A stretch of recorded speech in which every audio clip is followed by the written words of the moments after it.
You are just so awesome. You are just so great. And you are the reason why we are here. Continue to be glorified, Lord, and captivate our minds, every thoughts in the name of Jesus. Captivate every thoughts in the name of Jesus. And come and reign in our hearts, oh God. Manifest your presence in everyone's lives in Jesus' name. And I pray, oh Lord, that you would open our hearts, you would open our mind to receive your word. May we receive it with great understanding, oh God. May we receive it as our manna, our spiritual food, Father. And we will be enriched once again, oh God, with the spiritual food. Thank you, Lord. Thank you, Lord. And as for your servant, Lord, I acknowledge, I am just your servant. I am just your servant, oh God. I humble myself before thee, Lord. Let your words be spoken from my mouth, oh God. We give you glory in Jesus' name. Amen. Amen. We can take our seats. Have you greeted your neighbor? Good morning. Blessed Sunday. Blessed Sunday to everyone. Hallelujah. I am blessed that you are here. Are you blessed that your neighbor is here? And I pag sabihin mo, pag-isabi, I'm blessed that you are here. If you are blessed. But if you are not blessed to see your neighbor, oh, don't say it then. Okay, hallelujah. I know that every one of us are blessed that we are all here. I'm blessed also that we are here. So apparently, we're supposed to wait for the North, because unfortunately, North brethren, na-miss po yung booking ng North. It's not a big deal. It's not a big issue. Let it be. Let it be. Hayaan natin yon. And we're supposed to wait for them to come here. So medyo tinantan namin kanina. And then, kaya medyo na-late tayo nag-start. But this is not our usual time. So, they are doing house church as of now. I don't know where though. Hindi ko alam kung sino nag-open ng house church ngayon sa North. So, they've messaged me that they had started. Thinking of that, sabi ko, Lord, we really need a building. We really need to have our own church building para hindi na po hassle ang booking dito, booking doon. Ang daming booking, mag-isa lang po ang taga-book natin. So, parang nagiging hassle na siya. So, the more na, Lord, is this really you telling us to really get out from our comfort zone? It's a big dream. It's a big giant. It's not easy to have our own church building. It costs millions. Especially now that it's inflation, isn't it? Especially now that it is inflation. But David faced his Goliath. And the spies that we are learning today face the Anakites. Who are the Anakites? We will learn later. So in Exodus chapter 3 verse 8, Exodus chapter 3 verse 8, even me step out from the comfort zone, face our giants. Okay. Bakit naging ganito? Maganda po ang boses ko kanina. Alright. Okay, let's read. This is the word of God to Moses. When the Israelites, remember they were in Egypt, and the Egyptians made them slaves. The Egyptians made them slaves. So they were forced into forced labor. And it was so hard for them. They were having a hard time. And the Israelites cried out to the Lord. And then this is the word. And then God called Moses.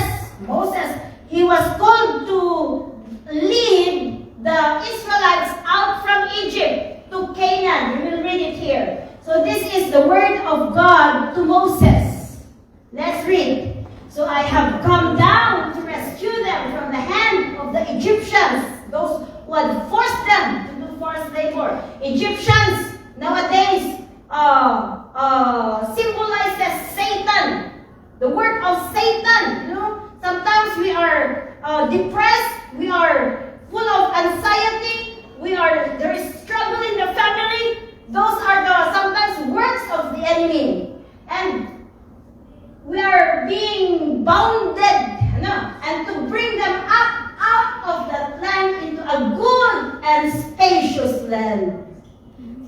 Island Philippines is, Australia is a greener pasture.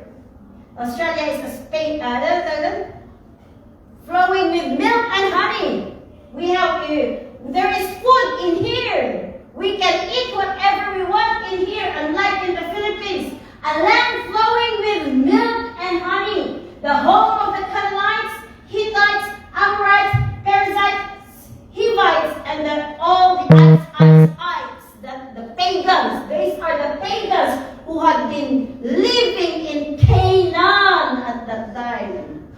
Canaan is the promised land. Okay, so this is where magpapa-beautiful eyes mo talaga ita. At mubak man dito, ito ni karang beautiful eyes ako. Okay. Anyways, this is the last Sunday, right? That we will be using that. This is under repair. So, as of the moment, we are using this one. This projector. Okay. So, the land that is flowing with milk and honey, that is Canaan. The name of that place is Canaan before. And right now, ang tawag sa lugar na yun is the country of the Israelites, Israel. Canaan is the old name of Israel. So if you see, in Israel, if you read, if you watch documentaries about Israel, you would really see how blessed the land is. You would really see how fertile the land is. You would see, di ba nakita ngayong times na to, they have, I don't know if you're the mga miners, if you have heard that they go to the sea and bring oil from the sea, nagiging self-production na rin yung mga ginagamit nila. They can provide for their own.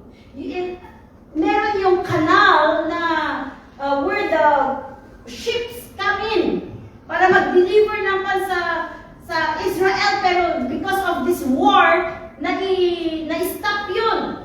But still, Israel can still provide for themselves. You see, it is just a small land, but it can provide for themselves. That's how rich Israel is. Canaan, the promised land. And God promised that land for us as well. We are the spiritual Israelites. Do you believe that you are the spiritual Israelites? The moment you received Jesus in your heart, you became an adopted son of Jesus, of God. We became an heir with Christ. We became, kaya mga kapatid po natin ay ang mga Israelites. That's why sa mga nangyayari ngayon, if you're really of God, if you are really of God, you will support the Israelites and not the Palestinians. Did you get my point? Is it clear? Amen. And if God has promised this land for the Israelites, this promise stands with us as well. I am not saying that, okay, then Pastor, are we going to Israel and live there? No. I am talking about spiritual things. Amen. God is more concerned about our spirituality rather than our physical, yung mga materials na mga bagay-bagay natin. Hallelujah. So what land is this then? I believe that it's always the kingdom of God. You know, if there is the kingdom, in the kingdom of God, if there is this kingdom of God in our lives, in our families, in our relationship with one another, here even in Perth, do you want to build, to have the kingdom of God here in Perth? Do you want to have my experience? You know, when if there is the kingdom of God, there is the overflowing presence of God. Wala nang away-away. Amen po ba? Wala na pong division. Wala na pong, ano pa? Ano pa? Racism. Tama. There will be no more racism already. Pantay-pantay tayo, and we are experiencing the joy, the love, and there is peace as well.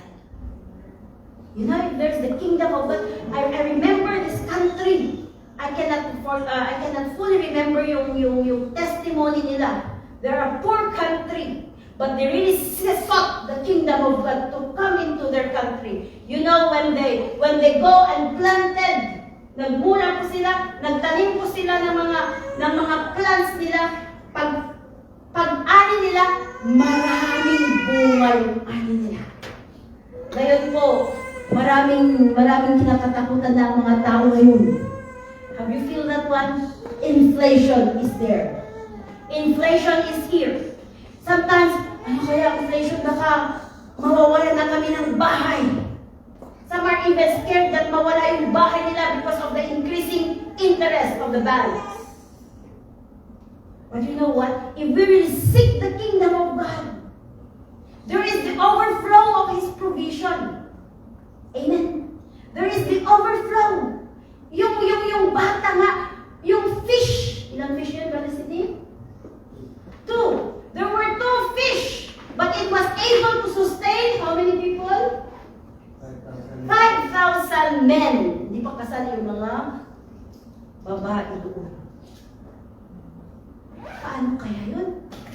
God, our God is a miracle working God. But if we keep on chasing yung mga, we do not seek the kingdom, we do not prioritize the kingdom of God in our lives, and we keep on chasing, alam ba kung wala na, kailangan ko lang kasi baka marami na tayong worry.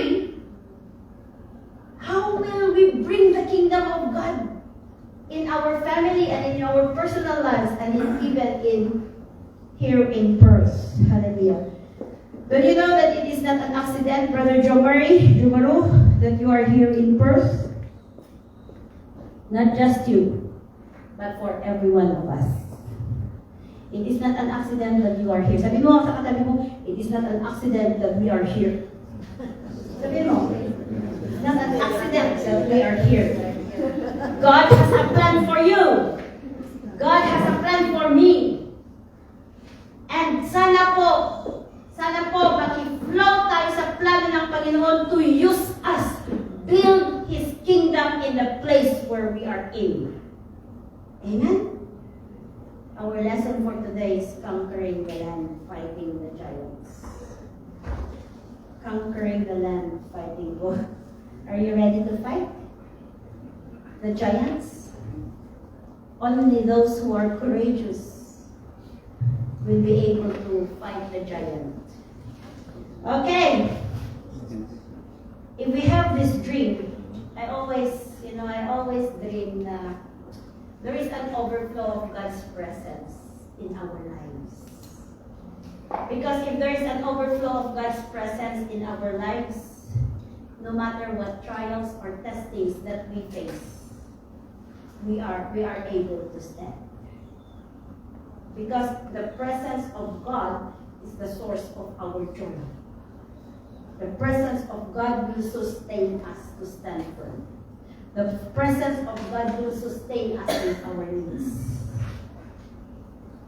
Obstacles in conquering the land.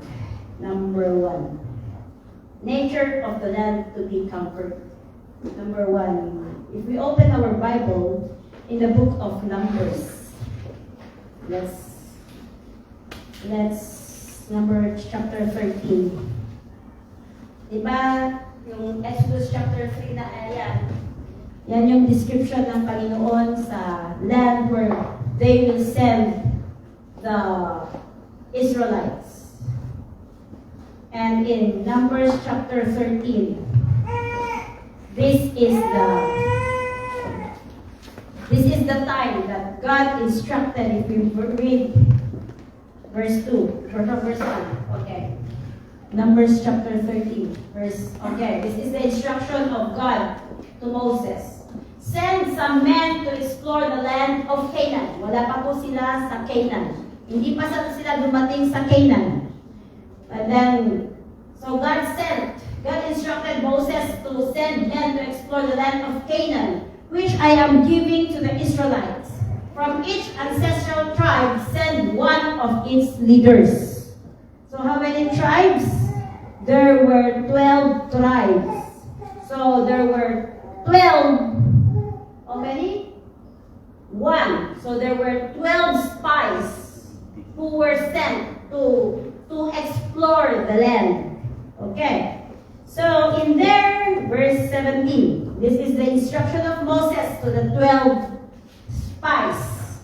Go up through the Negev and onto the hill country. Verse 13, 18.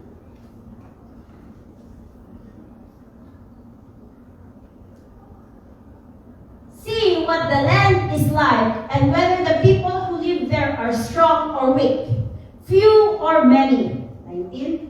What kind of land will they live in? Is it good or bad? What kind of towns do they live in? Are they unwalled or fortified? 20. How is the soil? Is it fertile or poor? Are there trees in it or not? Do your best to bring back some of the fruit of the land.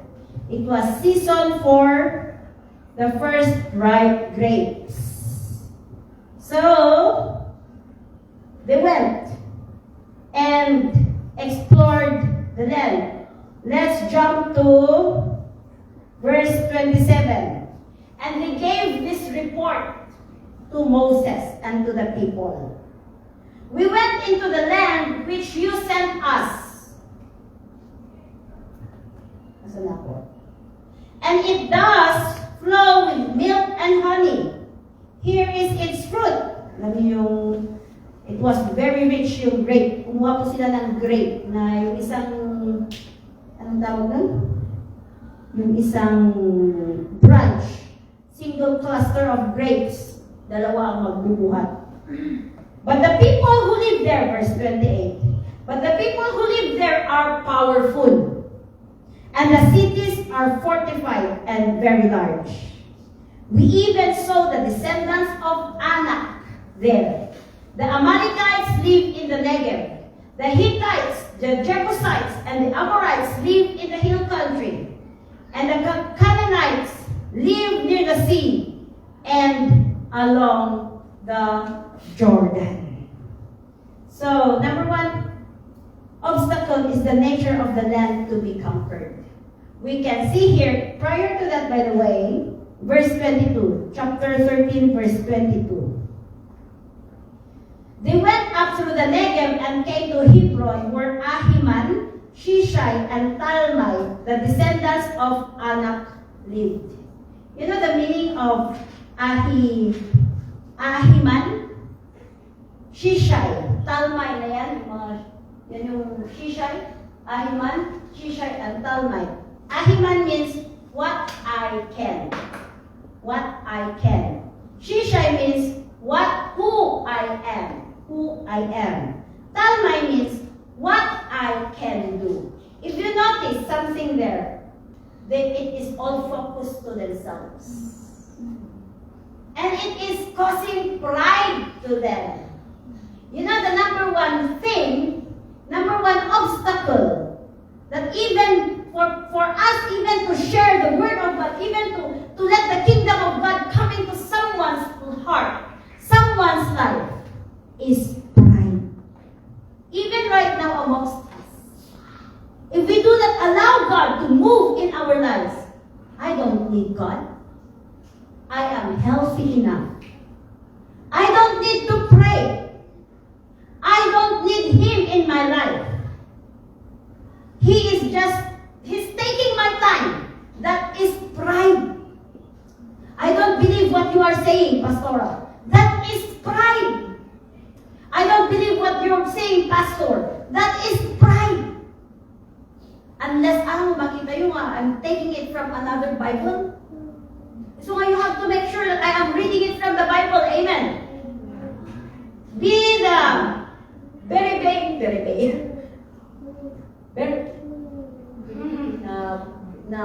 ako. Who would really check what I'm saying. So if you're the person, if one nature of the land, is the enemy was the heart is so full of pride. Sometimes you can feel in the atmosphere. Nakikita niyo ba pagpasok niyo sa bahay, parang kakaiba yung bahay. Parang ang dilim. You can feel the spirit that is even working in the house, in the family, and even in the place. So, they were sent to, kunwari, they're from Melbourne. They were sent to explore Perth. And that's what they see. Whoa. Perth, they are, don't you know that the richest state is WA? Because of the mining. But you know what? If we are focused on that, yes, I have enough. My salary is high. And you say that I don't need God in my life. That is pride. I have enough knowledge. I am knowledgeable than you or anyone else here in Perth. I mean, in the church. I am educated. I have my own property. I have my own bank savings. Even if I don't need to work, I will survive because I have my own bank savings. That is pride. And if we do not deal with pride in our hearts, you know what? One way that we are full of pride, if we don't we don't want to be corrected. If someone is correcting you is a child, ano pa tikin ng kuwin sika? You know we can be corrected by children. If we are that person, it is so hard for the kingdom of God to really overflow from our hearts. Amen po ba? So those are the obstacles. It is so hard for God to work in our families. It will be hard for God to work fully work even in our city here in Perth. Why even we keep on inviting them to church? Why no one is coming to church? But why if it's party, everyone is around? There is atmosphere. We have to pray. That's why the church should pray. Amen po ba? Mga church. Who are the church here? Who compose the church? Say amen. Amen. If we really are concerned of the city where God has brought us in, we need to pray and kneel. And cry out to God. You know, tears soften the land. Tears, water soften the land, di ba? If you want to dig a land, you have to, if it's too hard, you water it first. And if we keep on crying to the Lord will water the land. So we need to pray more. Amen? Okay, ano pa? Numbers chapter 14, verse 28. Numbers chapter 14, verse 28. Anong sabi niya dito? So tell them, as surely as I...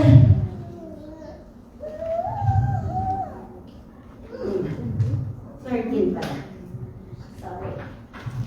13, verse 28.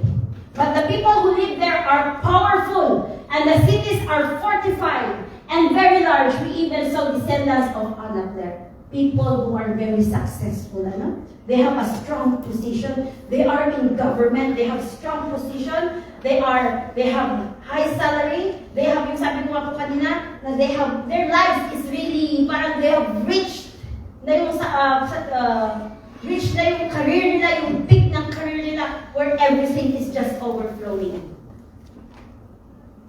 Ano pa? Ano pa yung kanya dito? In C, letter C, they are strong in populations, verse 29, 13 verse 29. The Amalekites live in the Negev, the Hittites, Jebusites, and Amorites live in the hill country, and the Canaanites live near the sea and along the Jordan. Ano ibig sabihin yan? Lahat sila, minsan na-outgrow ang population ng Christian. So parang nahihiya tayong mag-speak. When they ask you, when you are in the party, and Sister Melba, can you pray for the food? Nahihiya tayo. Sister Pastor Raven, can you preach? Mag-isa mo lang, wala kang kasama. Parang, alam mo yung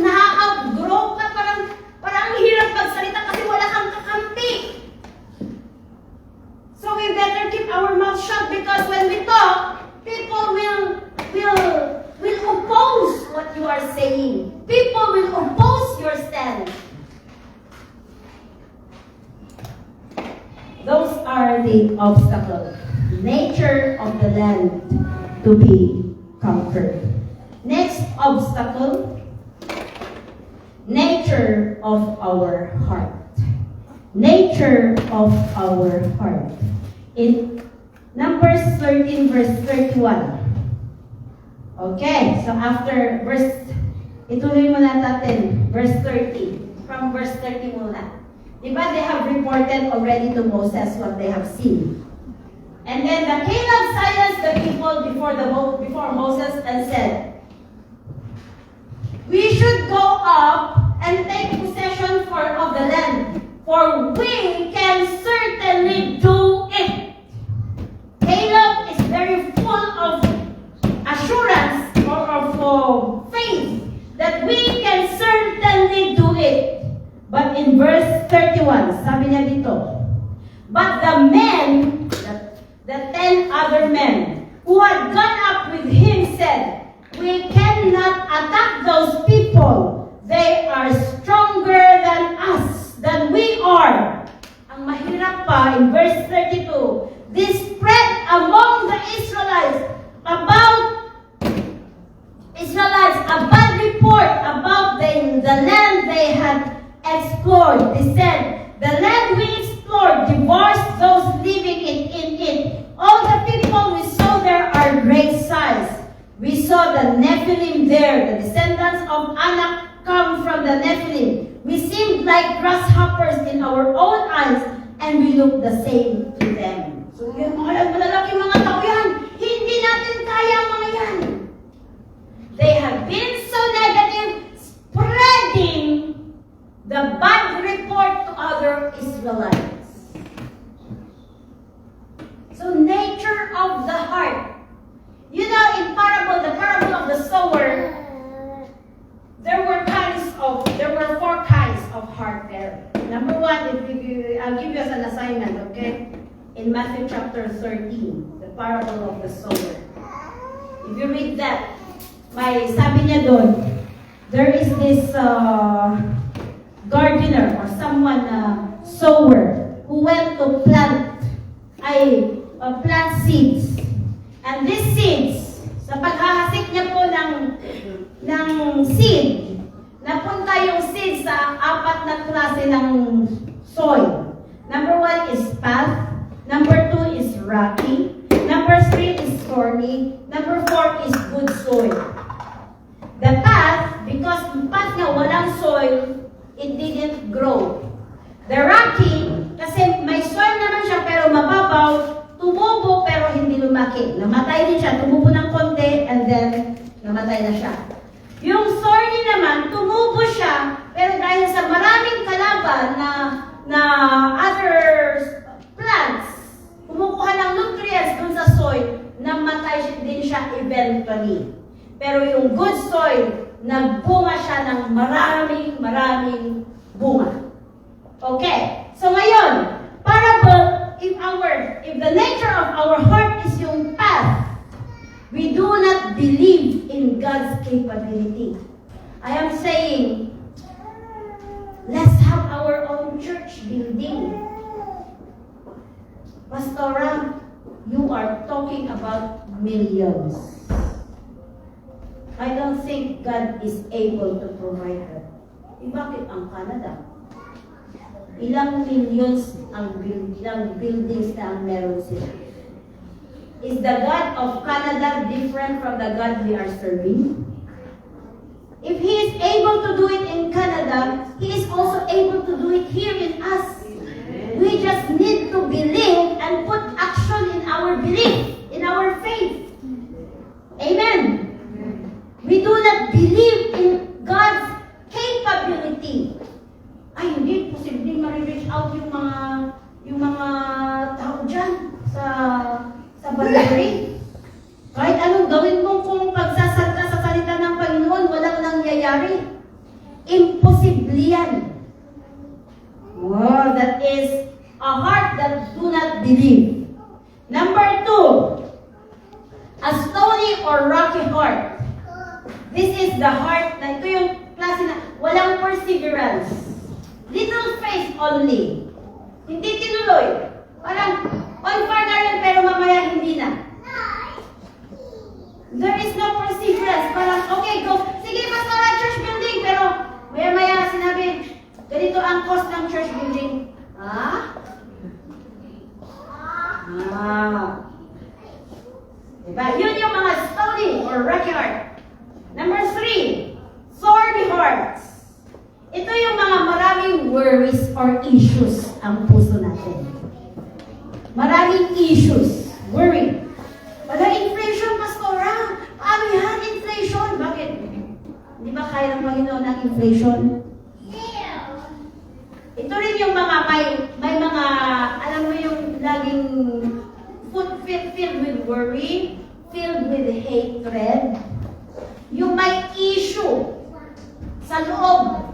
Kaya kung minsan, if you are a person who easily gets angry na, alam mo yung in a spur of a moment, bigla tayo nagagalit, and then probably we have an issue in the heart. If we are the person na laging negative ang lumalabas sa bunganga natin, it could be that we have an issue in the heart. If you are a person who rebels to God, probably we have an issue to God and in our heart. And these issues in life needs inner healing. Amen po ba? Even if you're the person who is easily offended, that is an issue in the heart. And I said, oh Lord, marami pa akong issue in the heart. But praise the Lord. God is working in our hearts. Amen po ba? Alright. So, number 4, good soil. Ito yung heart that is full of faith, who is submissive, who is teachable. Alam niyo yung submissive? Even A ang gustong-gusto mo, pero dahil sabi nila is B, sabi ng leader mo, Brother DJ, B. A nga ang gusto ko eh. B. Uniform natin, lavender. Gusto ko ang mag-pink eh. Wala ko sinabi. Mayroon na lang niya. Ang problema may lavender ka. Buti sana kung wala. Para Brother DJ, wala akong lavender eh. Kaya pwede po bang pink na lang. Pero kung meron ka, tapos dahil feel mo yung, this is just a very simple illustration feel mo mag-pink on that day, napagtungtungan nyo, napag-usapan ninyo sa group ninyo na lavender ang uniform. Pagpunta mo pa, pink na pink. That is insubmissiveness, actually. I'm not saying na kailangan bumili ka ngayon para mag-lavender. No, I'm not saying that. Is it clear? Okay. Good soil, very submissive, teachable, and having the right attitude. Like what Caleb did.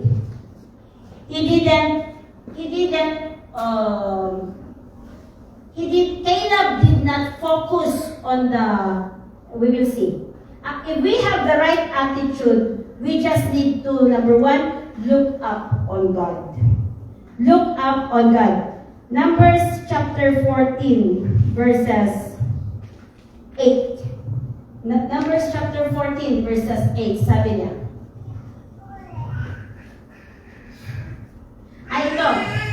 Can we all read from verse 9, from verse 1, please? We continue what happened. After they spread the negative report, this is what happened to the Israelites. That night, all the members of the community raised their voices and wept aloud. All the Israelites grumbled against Moses and Aaron, and the whole assembly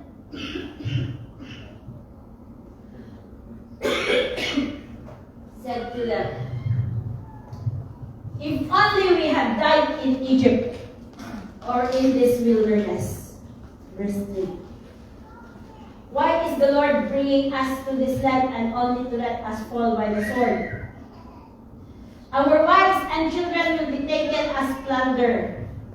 Wouldn't it be better for us to go back to Egypt? Verse 4. And they said to each other, we should choose a leader and go back to Egypt. Verse 5. Then Moses and Aaron fell face down in front of the whole Israelite assembly gathered there.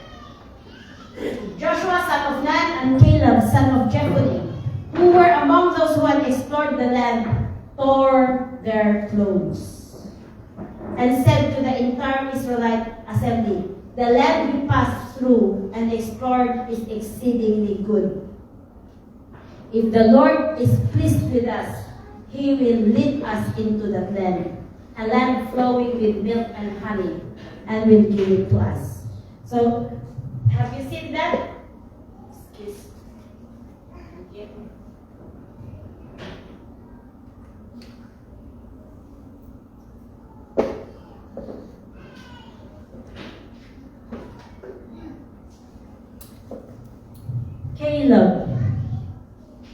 Caleb encouraged the Israelites to look up on God and His character, like what we have learned a while ago. So it is nice to know God. It is nice to know God and His character. He has many characters. He has many names in accordance to His character. And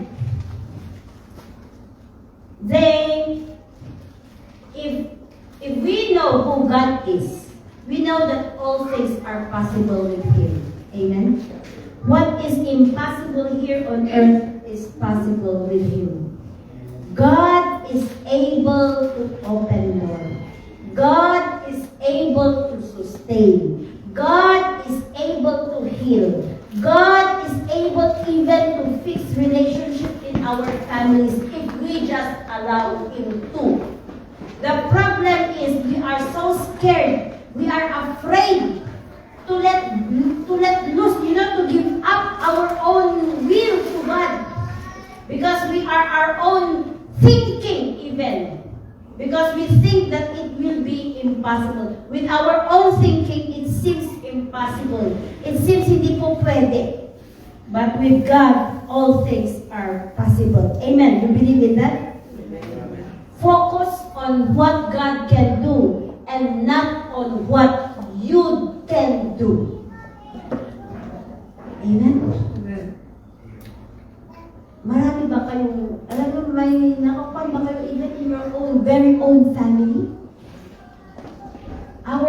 Sometimes families are being attacked Yung relationship mo sa kapatid mo nasisira. Yung relationship mo sa asawa mo nasisira. Relationship with your father or your father to daughter, son, nasisira. But if we just allow God to work in our family, He is able to do so. And isa pang, look up on God and His character.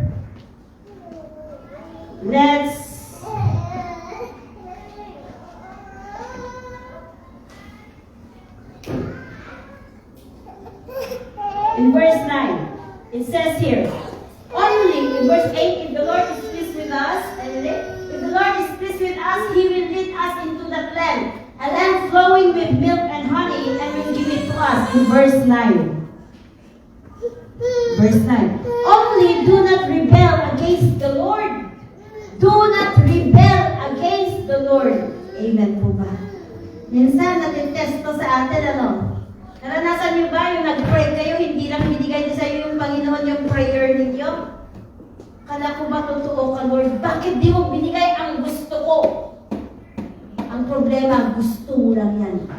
Pero hindi yan ang will ng Panginoon. And do not be afraid of the people of the land. Have courage.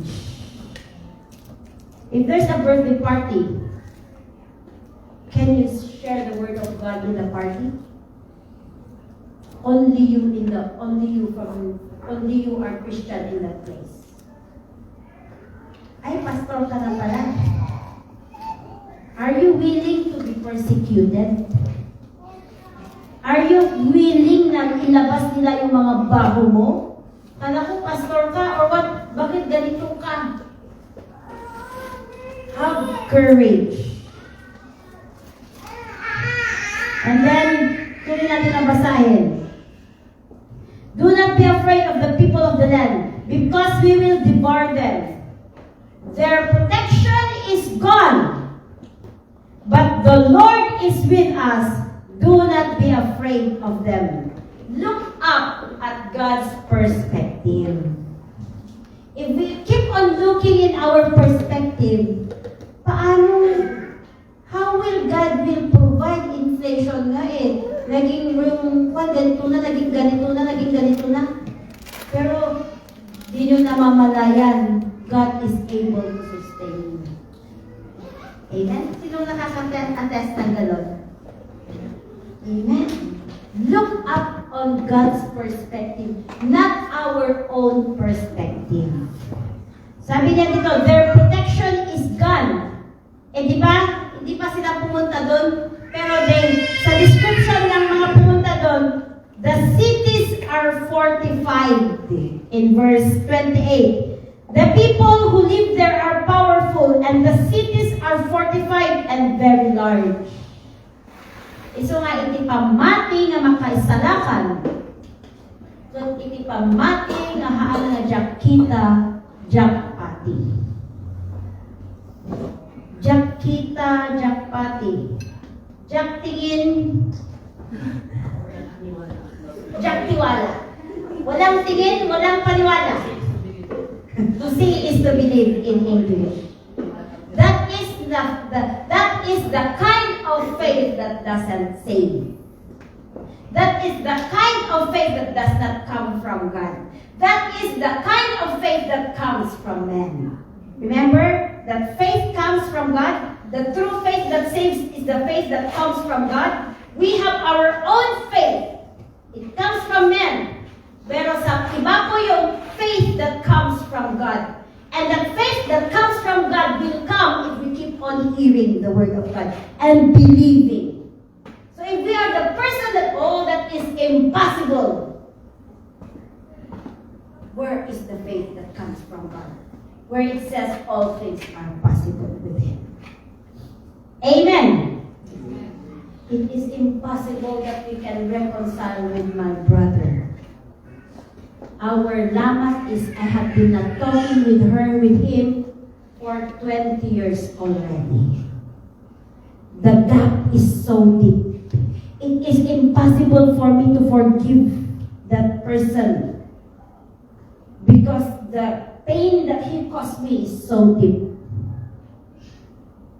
But with God, it is possible.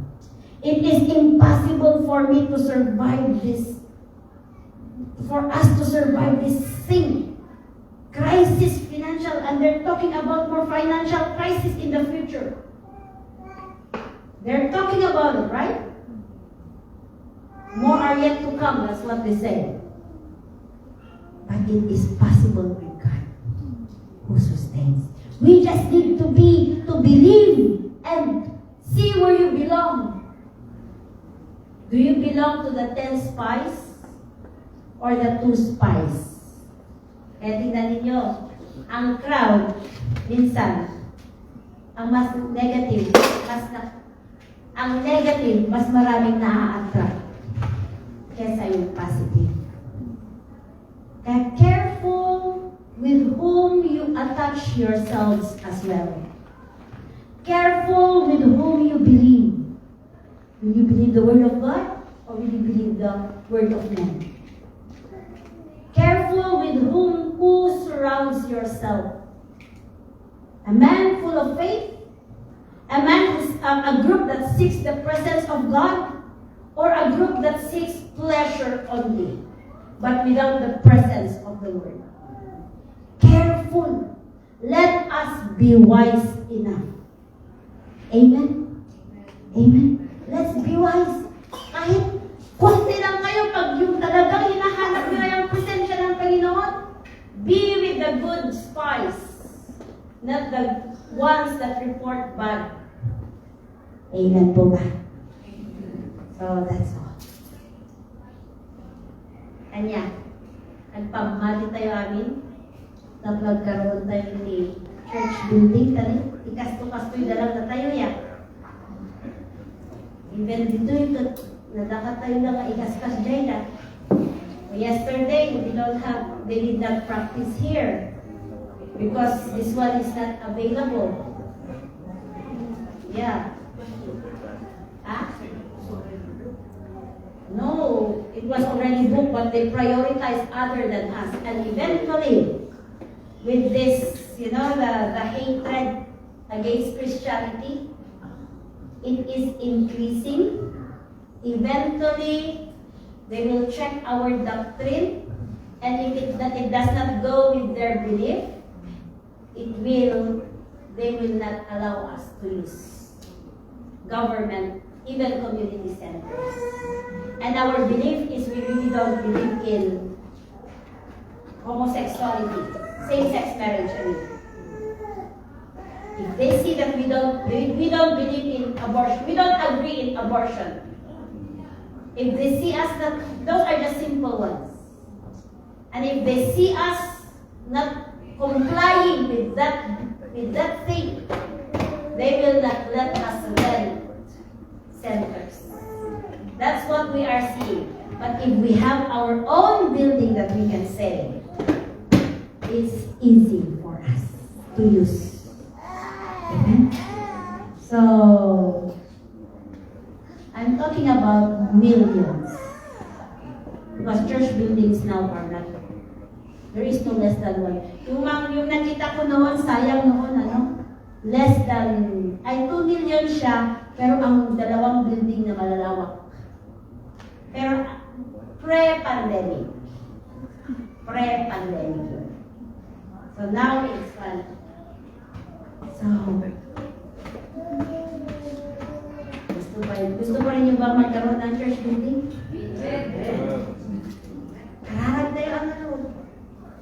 Kararag tayo, no ayan na. Kararag tayo iti pabor iti ako. Tata naka-acquire iti British Columbia where Pastor Julie is, I think 4 point something million. And they just received the key, so under renovation na siya ngayon. So, all the buildings in Canada are millions. And this is for the church to gather. Amen. So, kanya di kaya ibang kalawa? Di kastoy lang?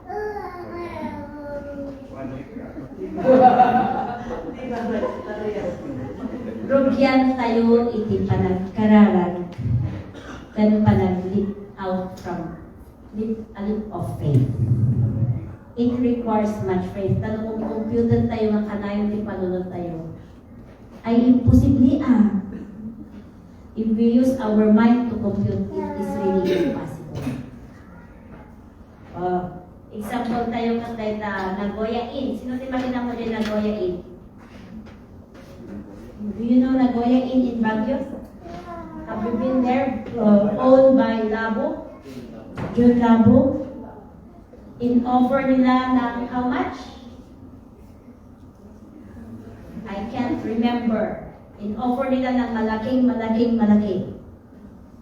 Sabi ni Bishop kay Pastor Eliezer, go and tell him we're going, I don't want to, and because I'm not really sure of the amount, but this is what I'll offer him 1.5.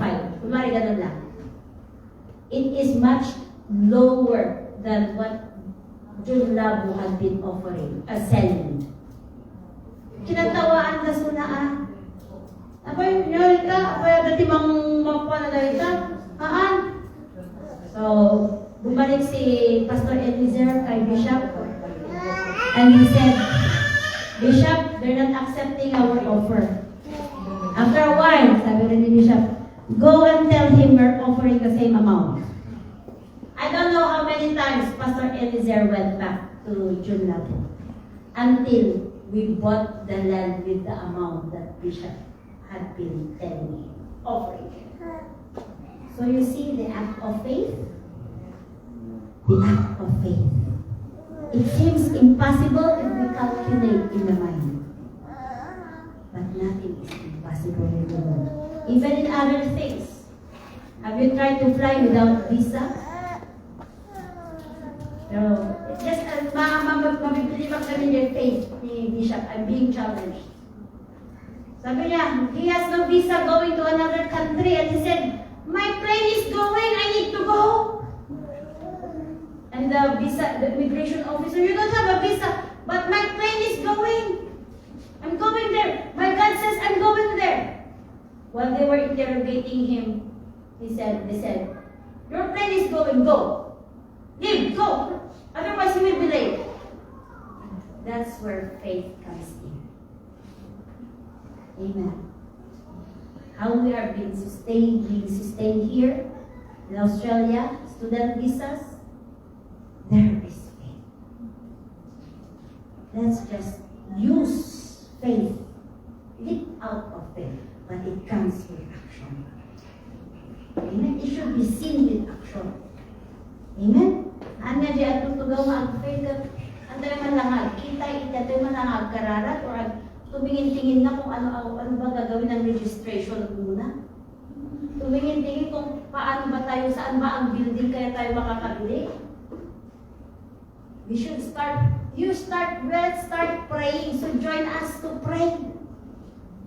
Yung mga nararamdaman pa natin na zeal na magkaroon ng church building, this is not enough. It should be more talagang grabing zeal and full of faith. And if one of us, if we are not united in our faith, it will not be enough. Madali tayong ma-discourage. But sino ang susundan natin? Yung 2 spies. Amen. Sabi po nila, they have given the go signal from the top. Unahan kayo kung sino ang magkaka-church building dyan sa Australia. Yes. So, nung naman tayo nga nakabiro, Melbourne, we need help! Pero kung sila ang nakakauna, first we need help! You know what I mean? But of course, we have to use our registration, check our registration, and we unite. Amen. Let's not just depend on the help that comes from the others. We depend on God. Amen? Amen. So, to God, amen.